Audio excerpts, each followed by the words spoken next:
வணக்கம் நண்பர்களே, தமிழ்நாடு பாலிடிக்ஸில் முக்கியமான டாப்பிக்கை இந்த பதிவில் பார்க்க போகிறோம்.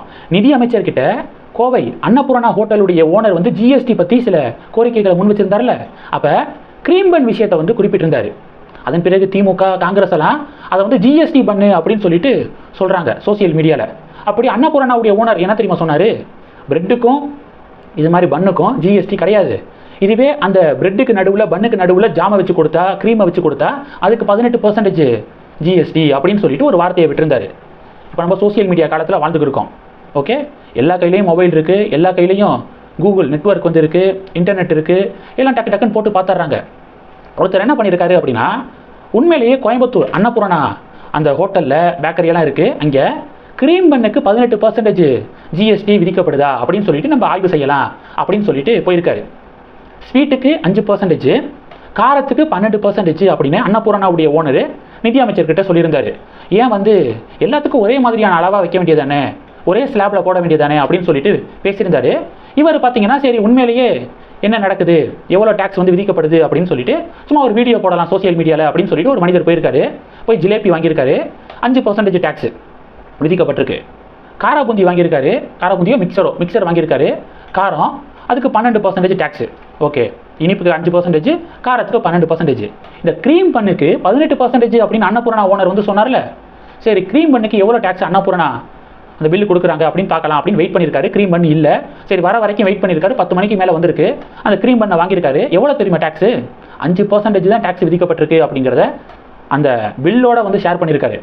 அப்போ சும்மா போகிற போக்கில் அன்னபூர்ணாவுடைய ஓனர் சும்மா அடிச்சு விட்ருக்காரு அப்படின்னு சொல்லிட்டு சமூக வலைதளத்தில் நிறைய பேர் பதிவுகள் போடுறாங்க. க்ரீம் பண்ணுக்கு 5% தான் டேக்ஸ் விதிக்கப்பட்டிருக்கு, அப்புறம் எதுக்காக 18%ன்னு சொன்னீங்க?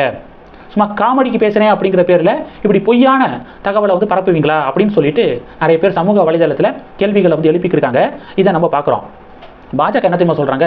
பாஜக சொல்கிறதுக்கு முன்பாக கோயம்புத்தூரில் திமுக காங்கிரஸை சேர்ந்தவர்கள்லாம் ஒரு ப்ரொட்டஸ்ட் மாதிரி, போராட்டம் மாதிரி, என்னன்னா க்ரீம் பண்ணுக்கு 18% டேக்ஸ் போடுறீங்களே, 5% குறைங்க அப்படின்னு சொல்லிட்டு காங்கிரஸ் கட்சியெல்லாம் ப்ரொட்டஸ்ட் நடத்தியிருக்காங்க. காங்கிரஸுடைய தலைவர் செல்வ பெருந்தகை அவர்கள்லாம் இந்த க்ரீம் பண்ணெல்லாம் அந்த மாலை மாதிரி கழுத்தில் போட்டு 18% டேக்ஸ் விதிக்கப்படுது, 5% குறைங்க அப்படின்னு சொல்லிட்டு காங்கிரஸ் திமுகவை சேர்ந்த சில பேர் கோயம்புத்தூரில் ப்ரொட்டஸ்ட் நடத்திருக்காங்க.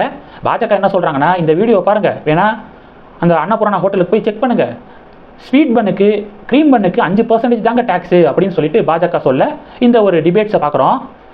பாஜக என்ன தெரியுமா ஒரு முக்கியமான பாயிண்ட்டை முன்வைக்கிறாங்க. ஜிஎஸ்டி வருவதற்கு முன்பாக ரெஸ்டாரண்ட் ஃபுட் பில் இருக்குது பார்த்தீங்களா? ரெஸ்டாரண்ட்டில் போய் சாப்பிட்றோம், ஒரு உணவு சாப்பிட்றோம் அப்படின்னா அதுக்கு டேக்ஸ் விதிக்கப்படுதுல. அது எவ்வளோ தெரியுமா டேக்ஸ் விதிச்சாங்க ஜிஎஸ்டி வருவதற்கு முன்பாக அப்படின்னா? திமுக காங்கிரஸுடைய கூட்டணி ஆட்சி காலகட்டத்தில் 24% டேக்ஸ் விதிக்கப்பட்டுச்சு. ரெஸ்டாரண்ட் ஃபுட் பில்லுக்கு 24% டேக்ஸு. இப்போ எவ்வளோ தெரியுமா? 5% டேக்ஸு. ஹோட்டலுக்கு போய் நம்ம சாப்பிட்றோன்னா 5% ஜிஎஸ்டி. ஜிஎஸ்டி வருவதற்கு முன்பாக 24% அப்படிங்கிறதான் ஸ்டாட்டிஸ்டிக்ஸு. அப்போ ஜிஎஸ்டி வருவதற்கு முன்பாக நான் முன்னாடியே சொல்லியிருந்தேன் போன வீடியோவில், இப்போ இருக்கக்கூடிய ஸ்லாபை விட மேக்ஸிமம் இப்போ 28% ஜிஎஸ்டியில், ஆனால் அதை விட கூடுதலான டேக்ஸ் ஜிஎஸ்டிக்கு முன்பாக விதிக்கப்பட்டுச்சு அப்படின்னு நான் சொல்லியிருந்தேன். இப்போ பார்த்தீங்கன்னா இன்னொரு ஒரு டேட்டாவை பாஜக கொடுக்குறாங்க. சரிங்க, க்ரீம் பண்ணுக்கு 18%னே வச்சுக்கலாம், 5% தான், சரி உங்களுடைய ஆசைக்கு 18%னே வச்சுக்கலாம். இந்த வசூலிக்கப்படக்கூடிய அந்த ஜிஎஸ்டி தொகை இருக்குது பார்த்தீங்களா, அது சென்ட்ரல் கவர்மெண்ட்டுக்கு எவ்வளோ போகுது, ஸ்டேட் கவர்மெண்ட்டுக்கு எவ்வளோ போகுது அப்படிங்கிறத கொஞ்சம் கவனிங்க. இப்போது 100 ரூபா அப்படின்னா 50 ரூபா பார்த்தீங்கன்னா சென்ட்ரல் கவர்மெண்ட்டுக்கு போயிடுது, 50 ரூபா பார்த்தீங்கன்னா ஸ்டேட் கவர்மெண்ட்டுக்கு போயிடுது. 50 ரூபா சென்ட்ரல் கவர்மெண்ட்டுக்கு போணுச்சு பார்த்தீங்களா, அதில் 41% ஸ்டேட் கவர்மெண்ட்டுக்கு மறுபடியும் கொடுக்குறாங்க. இப்போது ஸ்வீட் பண்ணு 20 ரூபான்னு வச்சுக்குவோம், க்ரீம் பண்ணு, அதுக்கு 18% டேக்ஸு அப்படின்னா ஜிஎஸ்டி அப்படின்னா எவ்வளோ வருது? 3 ரூபா 6 பைசா. 20 ரூபாய்க்கு 3 ரூபா 6 பைசா ஜிஎஸ்டி. அதில் ஸ்டேட்டுக்கு பார்த்தீங்கன்னா 1.8 ரூபா வருது, சென்டருக்கு பார்த்தீங்கன்னா 1.8 ரூபா. 50% என்ன சொல்லியிருந்தேன்? சென்டருக்கு வரக்கூடியதில் 41% ஸ்டேட் கவர்மெண்ட்ஸுக்கு பிரித்து கொடுக்கப்படுது அப்படின்னு சொல்லியிருந்தேன்னா, அப்போ 1.8 ரூபாவில் 41% எவ்வளவு? 0.74 பைசா.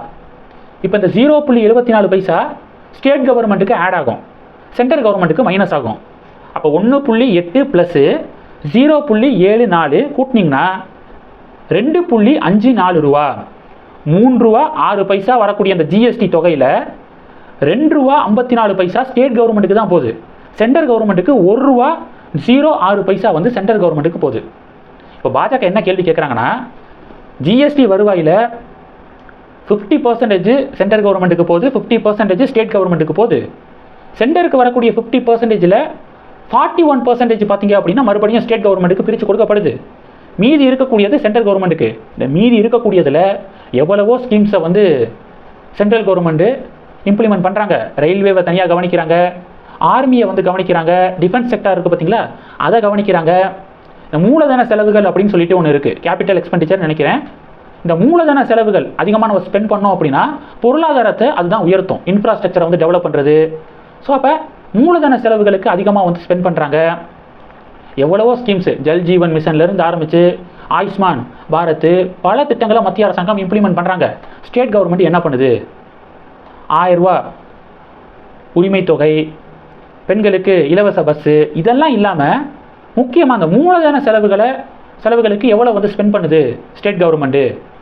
கேபிட்டல் எக்ஸ்பெண்டிச்சருக்கு ஸ்டேட் கவர்மெண்ட்டுடைய இன்புட் என்ன அப்படின்னு சொல்லிட்டு பாஜக கேள்வி எழுப்புறாங்க. இந்த டாப்பிக்கை பற்றி உங்களுடைய பார்வைகளை மறக்காமல் கமெண்ட் பண்ணுங்கள். இந்த வீடியோ பிடிச்சிருந்துச்சுன்னா லைக் பண்ணுங்கள், ஷேர் பண்ணுங்கள், மறக்காமல் நம்ம சேனலை சப்ஸ்கிரைப் பண்ணுங்கள்.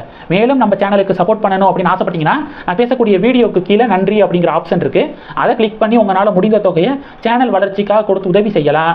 இல்லை ஜாயின் பட்டனை கிளிக் பண்ணி நம்ம சேனலுக்கு மெம்பராக வந்து ஆகலாம். நன்றி. ஜெய் ஹிந்த்.